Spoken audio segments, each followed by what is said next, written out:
Namaskaram, Govind Devji, Namaskar, Swamiji. Sadhguru Ji Maharaj. Namaskaram, wonderful to be talking to you.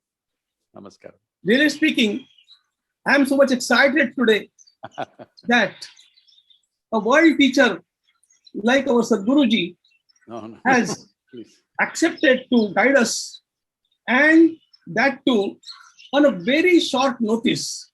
I apologize that I should have requested much earlier, but it's your grace only that you accepted it.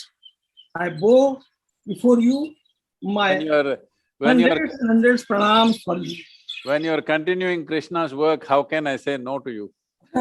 It's the grace that you are showering upon us. Today, as Bhagavad Gita has said, Sadvidya pranipatena pariprashnena sevaya upadekshanti te jnanam jnaninas tattvadarshinaha. Those great seers guide you only when you offer your pranams at their lotus feet and ask some questions. We, for last 6 months, during this COVID period, are working. Really speaking, we have been working for 36 years for this cause, but it was never online. But this COVID has compelled us to come online, and it has turned like a miracle. We reached around 80 countries, and more than 1 lakh kids, almost kids, some parents have learned by heart 2 chapters from Bhagavad Gita. Wonderful. This is being done by selfless workers who are not paid at all. They are all only honorary workers. They are Krishna Bhaktas, they are the Karyakartas only. And we are doing this through 11 languages. And today, it's grace of God that we have found a world teacher like you to guide us. In the beginning, I want to ask one thing. From the beginning, we have emphasized upon one thing, that we may read Gita from any language, from any translation. But when chanting, we should emphasize only on the Sanskrit text, because they are the words that have come from the lotus mouth of Bhagavan Krishna, and therefore they are like mantras. And therefore, all this Gita teaching is done through Sanskrit text only, as far as the chanting is concerned. For explanation, we use all the languages. With folding hands, I am asking a question. Are we right in giving that emphasis on the Sanskrit original Gita text? That should be clarified by you. Your clarification shall be a great guidance for us. See, at a time like this, as you said, there has been a pandemic, and second wave, third wave is coming in many countries, and the UN agencies are predicting a mental health pandemic, a suicide pandemic. A massive number of people are committing suicide. For example, in the year 2020, in Japan, more people committed suicide than they died of COVID infections. So when human beings are going through this kind of strife within themselves, there is a challenging situation around us, but when they are going through a strife like this within themselves, in my humble opinion, I don't think we should limit the power and the wisdom of Gita from reaching people simply because of our love for our languages. We may have much love for the language, and there is a science behind the utterance of Sanskrit language, there's no question about it. But I think the understanding, the wisdom and the knowledge of Gita should go to people first. Chanting because chanting is like converting people culturally into our way of life. I do not think we should impose that. Those who are willing, we should encourage them definitely towards that. But we should not make that compulsory because it's very, very important this knowledge goes. Why I'm saying this is, see, there are many kinds of belief systems, philosophies in the world. But in my opinion, I clearly see this, that for the next generation of people, this… in India, our way of looking at things is we look at the divine as an empowerment for us so that we heighten ourselves and function at a higher level. The most important aspect of Krishna's teaching, I am not see, I myself cannot read or speak Sanskrit, I am an ignorant person. In front of you, you're all scholars. So, I would be restricted by this. So, in my opinion, for me, the most significant aspect of Gita is the Vishwarupa Darshana that Krishna bestows on Arjuna. Whatever he spoke, how much ever wisdom was there, still Arjuna went on asking questions because this is the nature of human mind, it will go on investing in more doubts and more… picking more and more loopholes somewhere. But the moment he shows him who he is in terms of his inclusiveness, how the whole existence is a part of himself, and he is showing this because he also wants to convey to Arjuna and everybody in the world that this is your nature also. If you are willing, if you open up your… the dimension of your existence, you could experience everything as yourself. For me, that is the only thing that's been my guiding post, that ultimately the word yoga means union. For me, the ultimate expression of yoga is Krishna, because he displayed it. The most crucial aspect of entire teaching is that he is able to show Arjuna that the entire universe, irrespective of plants, animals, this, that, planets, everything is a part of me, because this is the nature of human consciousness. This rising of human consciousness or raising of human consciousness is very, very important, because morals, values, ethics all stand by us when things are going well. When there is crisis or when there is mortality hanging in front of our face, the only and only thing which takes us beyond that is really human consciousness, which is all-inclusive, and this is what Krishna represents for me. So, in that sense, this must reach maximum number of people. Anything that impedes this reach must be taken away. As you said, this online thing has been a miracle, that what you cannot do physically, suddenly now, why if you could reach 10 people physically, now you're reaching 1,000 people online.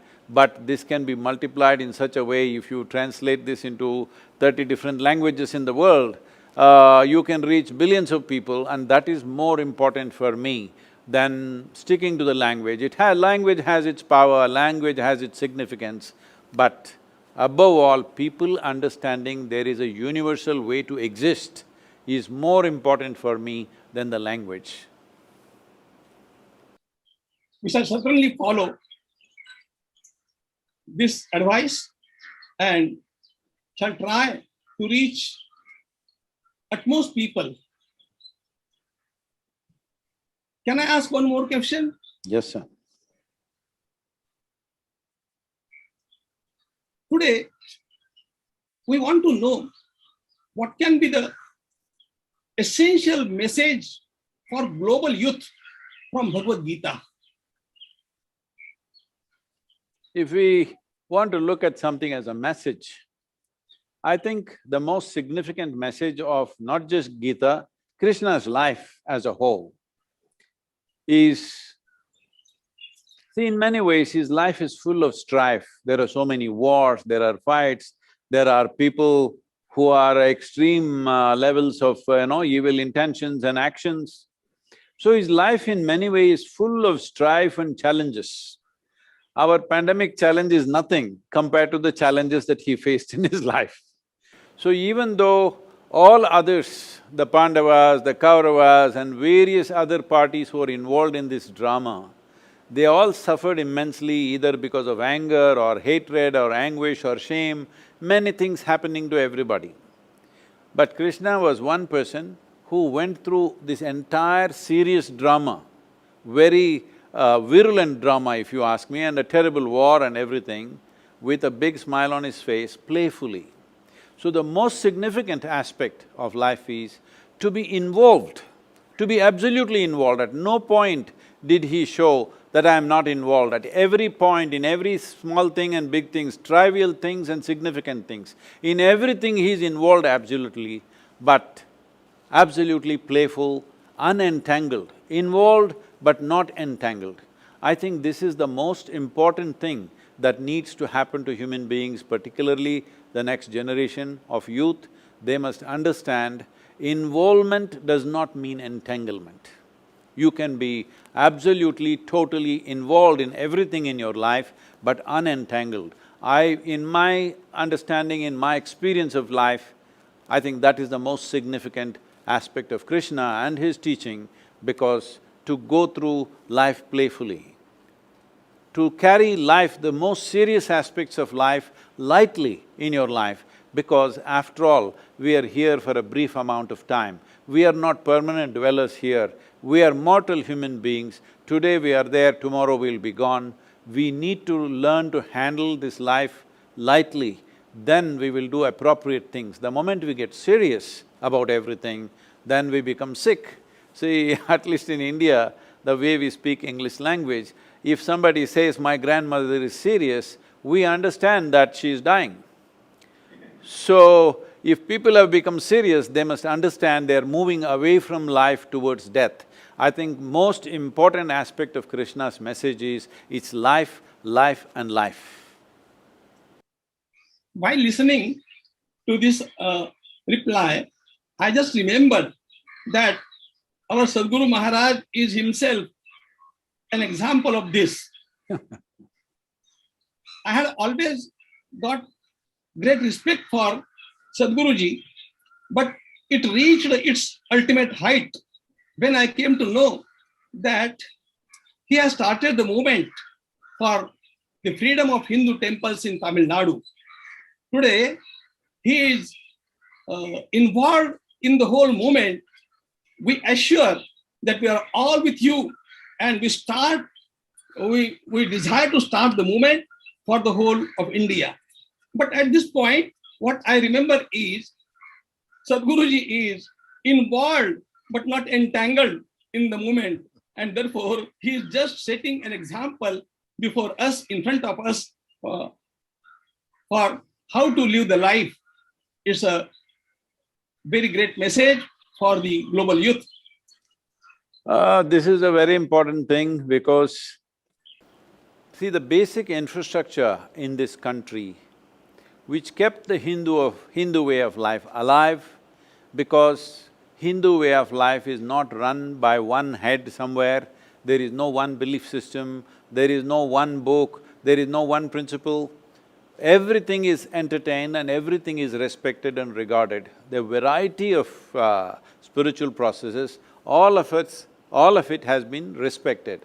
Karma, Gnana, Kriya, Bhakti, everything on the same platform. We are not separating those two as one superior to the other.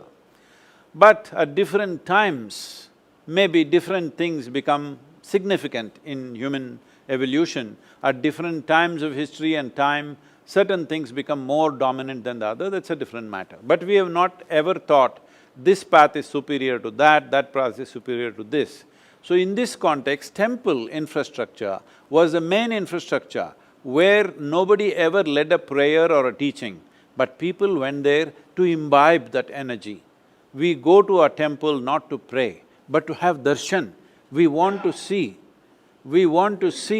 and imprint that divine image within our hearts and come out. We are not going there to pray, we are not going there to petition God. He need not talk to us, He is silent, but we want to take His image into our hearts. This is the nature of the Hindu temple.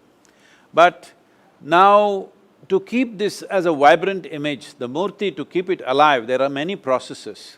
When these processes are run by people who are not involved, who are just government employees, well, these processes are all dying As the government has admitted over 12,000 temples, there is no puja happening, even one puja is not happening. 37,000 temples, their income is less than 10,000 rupees per year.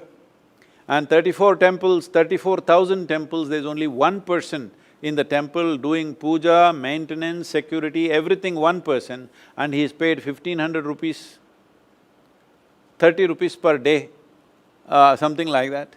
So, when this is the condition, I feel devotees must take into charge, but for this everybody needs to come together. I am seeing that I am receiving a lot of abuse now myself, and they're not even sparing my mother, they're abusing everything. And unfortunately, what I see is very strong devotees, genuine devotees are also misguided by certain vested interests, and there's a lot of reaction. It is very important that we present ourselves with a single face, not one against the other, because this has cost us enormously in the past. Enormously in the past, through the invasions, through occupations, we have paid a huge price, at least in free India. We are going to complete 75 years of independence. It is time we come together as one force. It is not necessary. We are not made like this in the Hindu way of life. You have to agree with me, I have to agree with you, not necessary. There may be many things I don't agree with you, many things you don't agree with me. This is perfectly fine. We need to understand Krishna's life is an example. Though he is standing there as a divine embodiment, still Arjuna can ask him 100 questions. He is not telling him, just shut up and listen to me. He is answering every question, all right?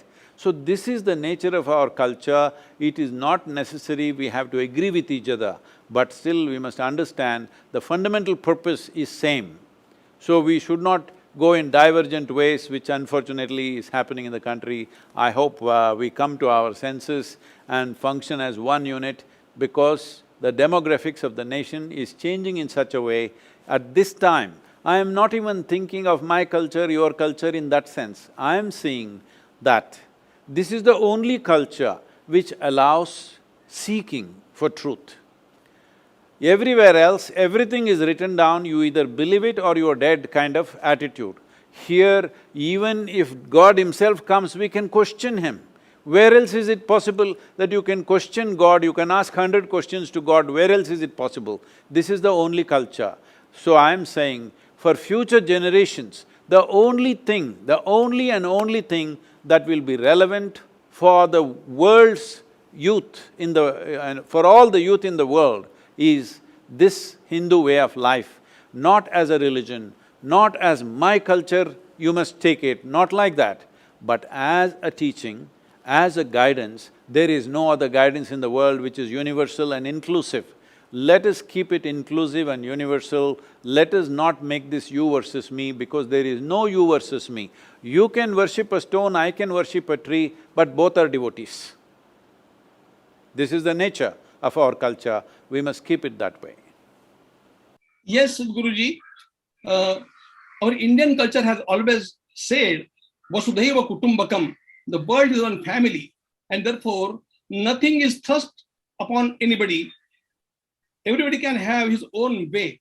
Now, today, we received a light from you that we don't go to the temples just for praying, but we go there for getting our batteries charged. This is a new concept at all, totally, and therefore we are grateful. And people may abuse or people may say anything, but we all are your followers, and what you are doing for this country, for this nation, and for the humanity at large is quite necessary today, and we shall try to follow your footsteps, definitely. Govind Giriji, I am not talking about abuse as a problem for me, because I am made like this, neither somebody's abuse nor praise either rises me nor puts me down. I am who I am for what I am. That is not the issue. But the problem is, right now there is an express need in the world, as you are doing, spreading the Gita teaching through online for 1 lakh people, whatever. 1 lakh people is not enough, 1 billion people, 5 billion people needs to happen. If this needs to happen, it is important that we don't get against each other and unnecessarily impede the work. because in this generation, if we don't do it, our own youth will lose it. Once our own youth have lost it, you can't take it to the rest of the world. I very strongly feel, if this spiritual seeking has to live, we have a significant responsibility in the next 20 to 25 years. If we don't do this work, after that it could be very late to revive that. All of us are committed for this cause and we shall take it ahead, definitely. Can you please guide how Bhagavad Gita can be useful in these days of pandemic for all the people? See, I am not an expert on the Gita as you are, Swamiji, but in my understanding… Whatever you are speaking is Gita only. This is what my being sings within me. I've unfortunately not spent, because I got all Western educated, I did not go into the scriptural studies in any way. But in my understanding, what I see is, when you say Gita, we are not talking about a song that somebody sings. We are talking about a song that our soul sings. My body and your body may sing different songs. My mind and your mind may sing different songs. My emotions and your emotions may sing different songs. But my soul and your soul cannot sing different songs. It sings only one song. Great. And in whatever ways they have tried to put it into language, because putting this into language is not easy. I personally feel it's almost nearly impossible. You can talk around it, the real song can never be put into words. I think Gita is one of those efforts to put that into words in the closest possible manner, which has come to us through the ages, from the time of Krishna and Mahabharata and whatever. So, in this context, what is the most important thing? Simply means this. Well, Krishna is an embodiment of yoga for me, because you can only be playful even when there is life and death situation, not just for you, for everybody who's dear to you, there is life and death situation, you are still playful. This is only possible if you are well established in yoga. If you are not well established in yoga, life situations will squeeze you, life situations will crush you, life situations will make you a different kind of person in different situations. No matter life or death, still you are at ease and you're playful. This is only possible if you're deeply rooted in yoga. So as far as I'm concerned, people may see Krishna in so many ways. In my experience, he is an ultimate yogi. That's how I see him. In Bhagavad Gita also, Yatra Yogeshwara Krishna, he is not only a yogi, but he is Yogeshwara. He is the highest form of yoga.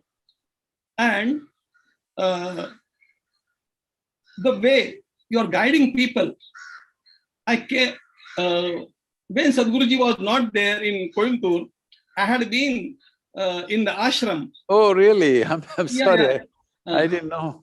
Yeah. I'm sorry I was not there. And I imparted this to you when we met in Omkareshwaram. But what I'm saying today is, everywhere in every nook and corner of that ashram, we saw that you have tried to protect our Indian vision, our Indian culture, totally. This is the great challenge, and the wisdom that has come from ages, it has been not only imparted intellectually, but people are given, the kids are given that atmosphere that so that they can be molded that way. We are trying to do the same thing, Sadhguruji, and therefore we shall require your guidance for this humble work many a times, not just once. Today we are very much grateful to you that you have given so much of time and showered your grace upon us, but yet we are thirsty. We shall again request some time not take much of your time, but your blessings are required. Even though you speak for some minutes, that shall be inspiration for us for years. And therefore, prostrating myself at your holy feet, I again express my gratitude. Pranam, pranam, and pranam. Namaskaram to you, Swamiji. The work that you're doing is very important in the world, and we are always available for you in whatever way possible. The best that we can do, we will do for you. Namaskaram and thank you very much. Namaskaram.